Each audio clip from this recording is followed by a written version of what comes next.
नमस्कार, मुद्दा देख रहे हैं आप। मैं हूं आपके साथ नेहा दुबे। चीन की टेढ़ी नजर अभी भी भारत पर लगी हुई है। एक तरफ जहां दुनिया यूक्रेन युद्ध से परेशान है, तो वहीं चीन इन सब चीजों को धता बताकर भारतीय सीमा के करीब नापाक साजिश रचने में मशगूल है। भारत और चीन के बीच लद्दाख में करीब 2 साल से तनातनी चल रही है। वास्तविक नियंत्रण रेखा पर दोनों देशों की सेनाएं आमने सामने हैं। इस बीच ऐसी खबरें हैं कि चीन ने लद्दाख के हॉट स्प्रिंग के करीब 3 सेलफोन टावर लगा दिए हैं। माना यह भी जा रहा है कि चीन इस इलाके में सैन्य पकड़ को मजबूत करने की कोशिश कर रहा है। चीन की इस हरकत की जानकारी अपने जानवरों को चारागाह से वापस लेकर आ रहे चरवाहों ने दी है। आपको बता दें कि इतने सुदूर इलाके में चीन का मोबाइल टावर लगाना भारत के सीमाई इलाकों के गांव में कमजोर कम्युनिकेशंस को कहीं ना कहीं दर्शाता है। हॉट स्प्रिंग मार्सिमिक दरे या फिर लद्दाख के पास से गुजरते हुए फोब्रंग गांव से 22 किलोमीटर दूर पूर्वी लेह की तरफ 4 से 5 घंटे के ड्राइव के बाद पहुंचा जाता है। फोरबंग गांव से पश्चिमी इलाका और चाकथांग की घाटी और चुमार की पूर्व तक इलाके में टेलीकॉम कम्युनिकेशन बेहद कमजोर है। फोब्रंग और 2 अन्य गांव को पेंगोंग से लगते हुए हैं और बताया यह भी जाता है कि मैन मेराक वहां लिमिटेड 2G सर्विसेज मिलता है। चुशुल और डेमचौक में हाल में 4G सर्विसेज शुरू की गई थी और यहां पर वीसेट आधारित सर्विस के कारण स्लो सर्विस की दिक्कतें काफी ज्यादा आती है। इस बीच आईटीबीपी के हेमा पोस्ट के तग्यार मेल के इलाके में चीन के मोबाइल सर्विस एयरवेज आपको आसानी से मिल जाते हैं और पेंगोंग स्तो के करीब एक ब्रिज बनाने के बाद हॉट स्प्रिंग इलाके में मोबाइल टावर बनाने का मतलब बेहद साफ है कि चीन दोहरा आधारभूत ढांचा बनाकर अपने चरवाहों को फायदा पहुंचाने की कोशिश कर रहा है। लेकिन इनके साथ ही वे सीमा पर सैनिकों की संख्या भी बढ़ा सकता है। चीन के सैनिक जहां भी बड़ी संख्या में होते हैं, वहां पर 4G सर्विसेज लॉन्च करने के लिए जाने जाते हैं। ये दोहरा इंफ्रास्ट्रक्चर के जरिए वो सैनिकों की तैनाती बढ़ा सकता है। चीन ने हाल ही में पेंगोंग में भारतीय सेना के खुरनाक पोस्ट से 20 किलोमीटर दूर 400 मीटर लंबा और 8 मीटर चौड़ा एक पुल बनाया है। ये चुशुल सब सेक्टर के दक्षिणी किनारे पर स्थित है। उधर खबर यह भी है कि चीन पाकिस्तान को भारत से जुड़ा सैटेलाइट डाटा मुहैया करवाएगा, जो कि सुरक्षा की दृष्टि से बेहद गंभीर मामला है।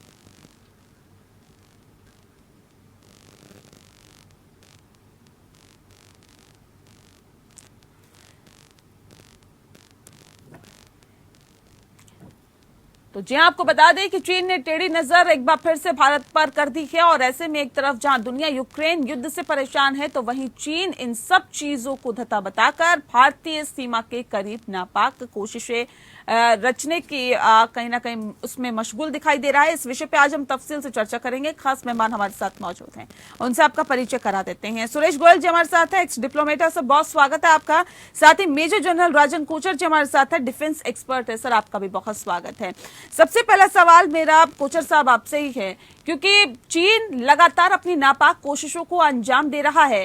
हाल ही में सर जो खबर निकल के सामने आई है वो ये बताती है कि चीन ने हॉट स्प्रिंग के करीब 3 सेलफोन टावर लगा दिए हैं। सर क्या चाह रहा है चीन? ये क्या संदेश देने की भारत को कोशिश की जा रही है? क्योंकि तकरीबन 2 साल से एलओसी पर जो हालात है वो बेहद खराब है सर, और उसके बावजूद इस तरह से चीन जो है वो बाज नहीं आ रहा।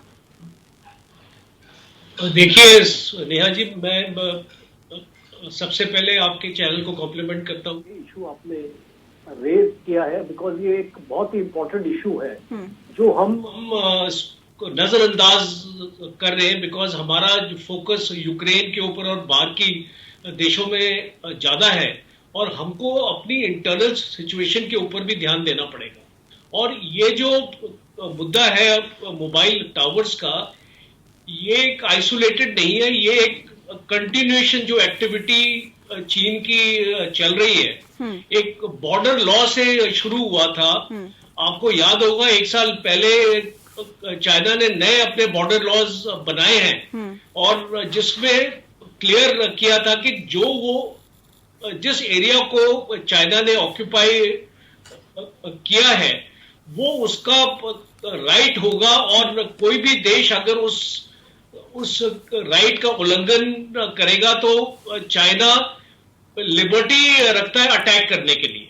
तो ये एक लीगल फ्रेमवर्क चाइना ने अपना क्रिएट किया है, और ये जो 3 वॉर स्ट्रेटजी है चाइना की, उसमें लीगल वॉर एक उसका अहम हिस्सा है।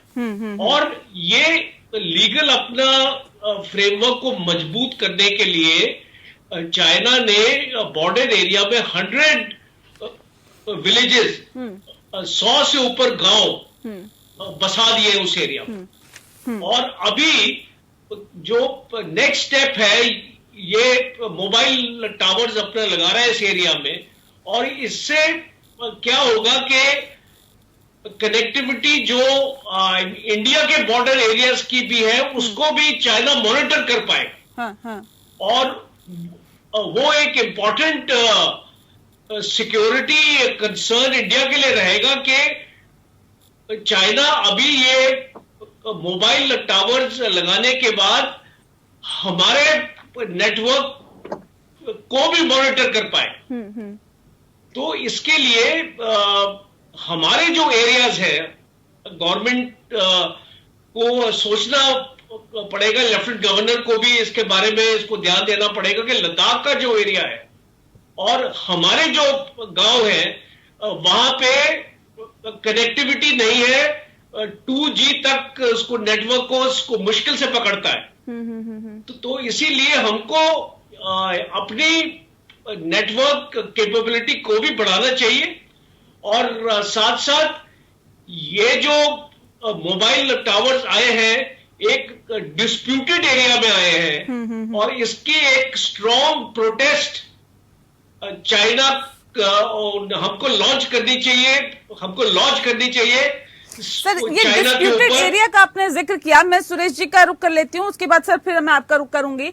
डिस्प्यूटेड एरिया सर ये कैसे तय हो? अगर सरकार की तरफ से बयान आता है इस पर तो ये कहा जाता है जी चीन तो हमारी सीमा में नहीं घुस रहा है। ये कैसे तय हो कि वो डिस्प्यूटेड एरिया है या नहीं है? LAC में तो सर ऐसा कोई लाइन भी नहीं है जिसे ये कहा जाए कि नहीं ये डिस्प्यूटेड एरिया यहाँ से शुरू हो रहा है, यहाँ से नहीं शुरू हो रहा है। सर ये कैसे तय हो ये जो 3 टावर लगाए हैं ये डिस्प्यूटेड एरिया में है? सुरेश जी देखिए आप थोड़ा सा इसमें जरा तफसील से जाने की जरूरत होगी। पहली बात तो ये है कि जब ये डिसाइड हुआ 1984 के बाद में बातचीत चलती रही, 88 में जब बात हुई, राजीव गांधी जी प्राइम मिनिस्टर बन के गए थे वहां पर, और फिर जब ये एग्रीमेंट साइन हुए तो ये तय हुआ कि आपका और हमारा लाइन ऑफ एक्चुअल कंट्रोल का परसेप्शन भी फर्क है। आप मानते हैं ये लाइन ऑफ एक्चुअल कंट्रोल है, हम मानते हैं वो लाइन ऑफ एक्चुअल कंट्रोल है। तो चलिए लाइन ऑफ एक्चुअल कंट्रोल आपकी ये वाली है, हमारी ये वाली है, इसके बीच के एरिया में कहीं कोई अपनी परमानेंट प्रेजेंस नहीं बनाएगा। वो एरिया अभी भी डिस्प्यूट में, ये भी पता नहीं है कि LAC किसकी कहां पर है, ये स्टेटस को चेंज नहीं होगा फोर्स के द्वारा जो यूज करके। दिक्कत ये है कि that even the LAC was disputed, और उस डिस्प्यूटेड LAC का जो एरिया है वहां पर जहां पर कहते थे कि स्टेटस को चेंज नहीं होगा, चाइना वहां पर स्टेटस को चेंज हो रहा है, कर रहा है। तो इस बात का जो सवाल आपने पूछा कि डिस्प्यूटेड एरिया है कौन सा, हम सबको मालूम है कि वो डिस्प्यूटेड एरिया है, लेकिन वो डिस्प्यूटेड एरिया वो है जहां पर चीन को आगे बढ़ के कुछ भी करने की इजाजत नहीं है एग्रीमेंट्स के अंडर में, ठीक है। लेकिन वो चीन कर रहा है, उसकी आदत है, करेगा। अगर आप देखिए कोई भैंस सामने होती है, आप भैंस के आगे बीन नहीं बजाएंगे, आप भैंस को डंडा मार के परे करने की कोशिश करेंगे। चीन के साथ में ये एनालॉजी कोई भैंस की ज्यादा अच्छी नहीं है, लेकिन चीन के सामने भी बात वही है, आर्ग्यूमेंट लॉजिक काम नहीं करेगा। अगर वो काम में ले रहे हैं ताकत, अगर वो काम में ले रहे हैं निबलिंग टैक्टिक्स की हमें तो ये करना है, आप बताइए क्या कर लेंगे, तो हमको अपने डिफेंस में जो अपन को करना चाहिए वो हमें करना पड़ेगा। अच्छा, इसके बाद में आखिर चीज मैं कहूंगा कि जो ये कम्युनिकेशन टावर एस्टेब्लिश कर रहे हैं, मोबाइल टावर 3 कर लिए हैं, ये चीज को बिल्कुल भी हल्के में नहीं लेना चाहिए। क्योंकि जो मोबाइल टावर है उसके पर्पज 3-4 होते हैं। एक तो कम्युनिकेशन, एक मॉनिटरिंग जैसा कि अभी मेजर जनरल साहब ने कहा, और एक इंटेलिजेंस कलेक्शन करना, जो बातचीत की जो हो रही है कि यहाँ पर कहाँ है, सिग्नल कैच करेंगे, वो सुनेंगे, इस तरह से, तो एस्पियोनेज वो भी इसमें शामिल हो जाता है। तो हमें इससे काफी सावधान रहना है। हम टावर को हटा नहीं पाएंगे, लेकिन इतना जरूर कर सकते हैं कि हम अपने जो कम्युनिकेशन वहां पर इंफ्रास्ट्रक्चर है उसको मजबूत करें ज्यादा। एक बहुत बड़ा खतरा जो होता है, ये चीन ने टैक्टिक्स हर जगह इस्तेमाल करी है, लाओस में करी है, कंबोडिया में करी है, वियतनाम में करी है, हर जगह करा है उन्होंने ये, कि जहां पर बॉर्डर एरियाज होता है धीरे धीरे करके अपने वो कम्युनिकेशन सिग्नल शुरू कर देते हैं, अपनी करेंसी शुरू कर देते हैं, अपना खाना शुरू कर देते हैं। तो एक तरह से इंटीग्रेशन हो जाता है एरिया का इनफॉर्मली कि चाइनीज लोग है ये। हमें उससे हर हालत में बचना है। नहीं, ठीक है सर, आपने कह दिया आगे जी। आपने कहा कि आर्गुमेंट से काम नहीं चलेगा, लॉजिक से काम नहीं चलेगा। सर, काम किससे चलेगा? अब क्या कदम उठाने की जरूरत आप समझते हैं? क्योंकि अगर डिस्प्यूटेड एरिया में टावर लगाए जा रहे हैं तो जाहिर तौर पे इसको हल्के में तो नहीं ले सकते, इसको बहुत गंभीरता से सोचने, विचार करने और इस पे आगे बढ़ने की जरूरत है।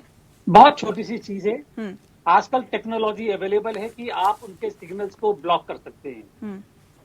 तो जो सिग्नल है उनके मोबाइल टावर्स के, ब्लॉक कीजिए उनको आप।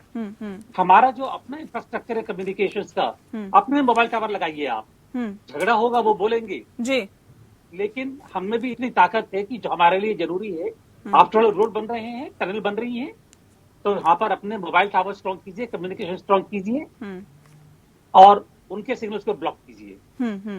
ठीक है कोचर साहब, जिस तरह से आपने अभी जिक्र किया था, देखिए 100 से ज्यादा गांव बसा देना, फिर उसके बाद मोबाइल टावर्स लगा देना, और उसके जो 3-4 एंगल आपने बताने की कोशिश की थी कि क्या फायदा इससे चीन उठाने की कोशिश कर रहा है। सर, कितना गंभीर है ये विषय, और जाहिर तौर पे क्या आपको लगता है कि अब भारत की तरफ से भी इस पर कड़ा रुख लेने का, एक्शन और लेने का एक वक्त आ गया है, और इस पर कहीं ना कहीं गंभीरता से सोचने की जरूरत है, रणनीति बनाने की जरूरत है कि आखिर चीन को अब कैसे टैकल किया जाए, क्योंकि वो अपनी विस्तारवादी नीति से कहीं ना कहीं बाज आने का नाम नहीं ले रहा? देखिए, इंडिया के पास दो ही विकल्प है, एक डिप्लोमेटिक और एक मिलिट्री। डिप्लोमेटिक में सबसे पहले तो जो भी उनका एम्बेसडर है न्यू दिल्ली में, उसको समन करना चाहिए मिनिस्ट्री ऑफ एक्सटर्नल अफेयर्स को, और एक स्ट्रॉन्ग प्रोटेस्ट इंडिया को लॉन्च करना चाहिए चाइना के ऊपर। और दूसरा, उनको ये बताना चाहिए कि आप इन मोबाइल टावर्स को डिसमेंटल कीजिए, और अगर एक स्टेटस को कि हम इस कंडीशन में अगर हम इसको बात अपना कर रहे हैं, और हमारी कोर कमांडर की 15 टॉक्स हमारी ऑलरेडी हो चुकी है, तो अगर हम इस एटमॉस्फेयर को खराब नहीं करना चाहते हैं, तो हमको इसको इमीडिएटली एक स्टेटस को की स्थिति में जाना चाहिए। दूसरा रिस्पांस इंडिया का होना चाहिए मिलिट्री रिस्पांस, जिससे एक्चुअली क्या होगा कि एस्केलेशन होगा। तो सोचना इंडिया को ये पड़ेगा कि अगर इंडिया इसका मिलिट्री अपना रिस्पांस अपना करता है, तो इंडिया तैयार है एस्केलेशन के लिए। और क्योंकि चाइना हमेशा ये जो रिस्पांस चाइना का रहा है वो एक प्रोएक्टिव रहा है और इंडिया का रिएक्टिव रहा है, और चाइना इसका फायदा उठाते आया है ऑल ओवर द इयर्स। अगर आपने देखा होगा, जितने भी एरियाज हैं हमारे जो एलएसी में, और जहां पे चाइना ने घुसपैठ की है, इसकी पहल हमेशा चाइना ने की है, इंडिया ने नहीं की। तो अभी जो पॉलिसी इंडिया की जो मिलिट्री की है, उसको ऐसी डायरेक्शंस आपको देनी पड़ेंगी कि अगर चाइना ये अपने मोबाइल टावर्स डिसमेंटल करने के लिए तैयार नहीं होता है, तो इसको एक स्पेशल ऑपरेशन से डिस्ट्रॉय कर देना चाहिए। और वो इंडियन आर्मी के लिए कोई इसको मुश्किल काम नहीं, इंडियन आर्मी को वहां पे जाने की भी जरूरत नहीं है। वो अपना, उनके पास रॉकेट्स हैं, बॉम्ब्स है उनके पास, आर्टिलरी है, उससे इसको कुछ डिस्ट्रॉय साहब अपना माफ किया कीजिएगा, जा मैं सकता है, आपको कोई बीच में एक प्रॉब्लम रोक नहीं। रही हूँ, लेकिन सर सवाल इस बात को लेकर भी है, अगर हम ये कह देते हैं कि देखिए वो तो हमारे डिस्प्यूटेड एरिया में नहीं घुसे, या फिर हमारी सेना हमारी जो सीमा है उसमें एंट्री नहीं की चीनी सेना ने, तो ये सब कह के क्या हम उनको और बढ़ावा देने की कोशिश कर रहे हैं क्या, या फिर आपको लगता है कि अब इस पे एक्शन लेने का वक्त है? जिस बात का जिक्र आप कर भी रहे थे कि आपको क्या क्या कदम उठाने चाहिए, सेना को आगे बढ़ने की इजाजत देनी चाहिए, क्या लगता है कि इस तरह नहीं कहना चाहिए, या इस तरह कह के हम चाइना को और बढ़ावा दे रहे हैं कि वो हमारे एरिया में नहीं आया या डिस्प्यूटेड एरिया में नहीं है? सर ये जो हालात है, जो सैटेलाइट तस्वीरें निकल के सामने आई, ये बता रही है कि किस तरह से डेवलप कर रहा है चीन वहां पर, उसके बावजूद भी अगर हम नकार रहे हैं तो ये क्या साबित करता है सर? देखिए नेहा जी, आज की डेट में 900 स्क्वायर किलोमीटर चाइना ने ऑक्यूपाई कर रखा है डिस्प्यूटेड एरिया, और ये इंडियन गवर्नमेंट भी जानती है और ये सब लोग जानते हैं, और हम इसको पब्लिसाइज नहीं कर रहे बिकॉज ये एक लैप्स हुआ हमारी तरफ से, और चाइना को हमने अंदर आने दिया, उसको 900 किलोमीटर एरिया को ऑक्यूपाई करने दिया, और हमने कोई एक्शन नहीं लिया उनको वहां से हटाने के लिए। तो इससे चाइना का जो मनोबल है वो एक्चुअली बढ़ता है, बिकॉज वो जानता है कि इंडिया तो रिटेलिएट करेगा नहीं, तो आप अपने मोबाइल उसको टावर भी बनाओ और अपना ब्रिज भी बनाओ। अभी चाइना ने जो ब्रिज बनाया है पगोंगशू लेक के ऊपर, हमने क्या कर लिया उस ब्रिज के बारे में आप मुझे बताइए। बिल्कुल जी। और हमने ऐसा कोई स्ट्रॉन्ग एक्शन भी नहीं लिया कि हम उसको बोले कि वो ब्रिज को अपना आप उसको हटाओ वहां से। तो ये एक हमारी वीक पॉलिसी रही है। हमने चाइना के सामने अपने आप को मजबूत एक स्टैंड हमने नहीं लिया है, उसकी वजह से चाइना बार बार ऐसी हरकत करता है। आप एक बार चाइना के अगेंस्ट कोई एक्शन अपना लेके देखिए। अब देखिए कैलाश हाइट्स हमने ऑक्यूपाई की थी, तो वो चाइना कितना हड़बड़ा गया था उससे, और फिर हमने इसको वहां से विड्रॉ कर लिया। चाइना ने क्या इस डेप्सांग से विड्रॉ किया, हॉट स्प्रिंग से विड्रॉ किया, अपने गोगरा हाइट से विड्रॉ किया? चाइना ने नहीं विड्रॉ किया। और सर वो जो गलवान घाटी में हिंसा हुई थी, उसके बावजूद भी कई जो बैठकें हुई, लेकिन उस बैठकों से भी तो कोई समस्या का समाधान नहीं हुआ। लेकिन सुरेश जी, मैं आपका रुख कर लेती हूँ। अब सर चीन पर कैसे दबाव बनाया जाए, कैसे रणनीति भारत की होनी चाहिए, और क्या लगता है कि हम दबाव बनाने की रणनीति नहीं अपना रहे हैं? क्या आपको लगता है कि स्ट्रेटजी में कुछ ना कुछ बदलाव करने की जरूरत है? जिस बात का जिक्र अभी कोचर साहब कर रहे थे, कहीं ना कहीं हम ढिलाई बरत रहे हैं क्या चाइना को लेकर सर? देखिए, पहली बात तो मैं ये कहूंगा कि अगर हम स्ट्रेटजी और सिक्योरिटी की बात इतना ओपनली करेंगे, हाँ, तो जो हमारे जो स्ट्रेटजी बनाने वाले हैं, हाँ, उनके हाथ बन जाएंगे। क्योंकि स्ट्रेटजी तभी कामयाब होती है जब तक कि वो स्ट्रेटजी पब्लिकली ओपन नहीं होती है। एक बार पब्लिकली अवेलेबल हो जाए तो स्ट्रेटजी काम नहीं करती है। तो मैं स्ट्रेटजी की बात नहीं कहूंगा, लेकिन मैं मोटे तौर पर यह कहूंगा कि अगर चीन भारत पर दबाव बना सकता है, तो हम भी चीन के ऊपर दबाव बनाने की हैसियत रखते हैं और इतनी काबिलियत रखते हैं। तो और चीन को जब हमें मालूम है कि दोनों ट्रैक चलने पड़ेंगे, डिप्लोमेटिकली बातचीत करनी पड़ेगी, लेकिन हमको ये मालूम है कि खाली डिप्लोमेटिकली बातचीत करने से चीन शायद नहीं समझेगा, और चीन शायद समझना चाहेगा भी नहीं। एक सेकंड सर ये बताइए, ये जो हमने इससे पहले हमने कदम उठाने की कोशिश की थी, चीनी एप्लीकेशंस पर बैन लगा दिया था, आयात निर्यात पर रोक लगा दी थी, ये सफिशिएंट था क्या? आपको लगता है कि ये छोटे छोटे कदम उठाकर हम चीन की अर्थव्यवस्था को डेंट कर सकते हैं, या हमने किया? शायद नहीं। अगर आप भी इससे सहमत हो तो। जी, बूंद बूंद से सागर भरता है, तो छोटे छोटे कदम भी इफेक्टिव हो जाते हैं। हाँ। मैं छोटे कदमों को बिल्कुल भी मिनिमाइज नहीं करूंगा, लेकिन ये बात आप सही कह रही हैं कि हमें कोई ऐसी चीज, ऐसा मतलब कि पॉलिसी करनी पड़ेगी जिससे कि चीन के ऊपर एक जाहिर तौर पर दबाव बने, चाहे वो ट्रेड या इकोनॉमिक एरियाज में हो, हाँ, चाहे वो जियोपॉलिटिकल एरियाज में हो, ठीक है, चाहे वो इंटरनेशनल कोएलिशंस के तौर पर हो। काफी सारे रास्ते होते हैं, कोई ऐसा नहीं है कि एक ही रास्ता है। ठीक है, सारे रास्ते कंबाइन भी कर सकते हैं। ठीक है। कोचर साहब, इससे पहले सर मैंने गलवान घाटी का जिक्र किया, जब वहां पर हिंसक झड़प हुई थी, तमाम बैठकों का दौर चला, तमाम स्तर की बैठक हुई, नतीजा ढाक के 3 पार। अभी भी हालात वैसे ही है सर, और वही हालात दिखाई दे रहे हैं। चीन अपनी हरकतों से बाज नहीं आ रहा, हम अभी भी रिएक्टिव मोड में ही हैं। लेकिन अब सवाल इस बात को लेकर कि चीन जो सैनिकों की संख्या को बढ़ा रहा है, हमने गलवान घाटी की हिंसा से सर क्या सबक लिया, और क्या लगता है कि कुछ सीख के साथ हम आगे बढ़ रहे हैं, और किस तरह की रणनीति में बदलाव की जरूरत है जिसका जिक्र आप कर रहे थे? देखिए, एक तो मैं एक चीज आपको क्लियर अपना करना इसको चाहता हूं। अभी एम्बेसडर गोयल का जो अभी कमेंट था उसके ऊपर मैं बताना चाहता हूं कि हमारा जो ट्रेड है चाइना के साथ पिछले 1 साल में बढ़ा है, और ये फिगर्स अगर आप इंटरनेट पे भी देखेंगे तो आपको मिलेंगी। तो ये क्या इंडिकेटर है, आप मुझे बताइए। हमारी जो डिपेंडेंस चाइना पे कम होनी चाहिए थी, हमारी बढ़ रही है, और हम इसको एक्सेप्ट भी कर रहे हैं। और जब तक हम चाइना को पिंच नहीं कर सकते इकोनॉमिकली, तो ये चाइना तो शेयर बनता ही रहेगा।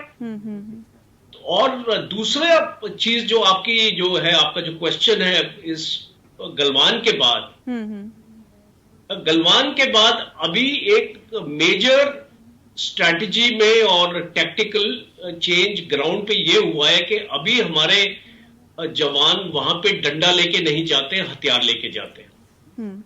और अभी उनको ऑर्डर्स हैं कि अगर कोई भी ऐसा अटैक चाइना की तरफ आता है तो वो एक जवाबी कार्रवाई उसकी अपनी कर सकते हैं। पहले एक्चुअली क्या होता था कि दोनों साइड्स अपना डंडा लेके जाते थे, हथियार अलाउड नहीं था किसी को ले जाना, और फायर खोलना भी अलाउड नहीं था। पर अभी ये सारे ग्राउंड रूल्स गलवान के बाद चेंज हो चुके हैं। तो आपने इसको देखा होगा कि इसके बाद चाइना ने भी ऐसी कोई हिमाकत नहीं करी है।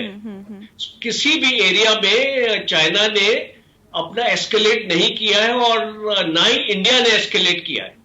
बिकॉज बेसिकली चाइना नहीं चाहता है कि इंडिया के साथ युद्ध हो, बिकॉज उस युद्ध का नतीजा नहीं निकलने वाला है। और चाइना हमेशा इसको चाहेगा कि अगर वो युद्ध का नतीजा निकाल सकेगा तभी वो युद्ध करेगा। सर वो युद्ध नहीं करना चाहता, वो शांति से बातचीत से समस्या का समाधान नहीं चाहता, वो चाहता क्या है, इस पर भी कहीं ना कहीं मंथन करने की जरूरत है। मेरे पास वक्त की कमी है सर, बहुत शुक्रिया आप दोनों मेहमानों का हमारे साथ इस खास चर्चा में शामिल होने के लिए। मुद्दा में फिलहाल इतना ही, नमस्कार।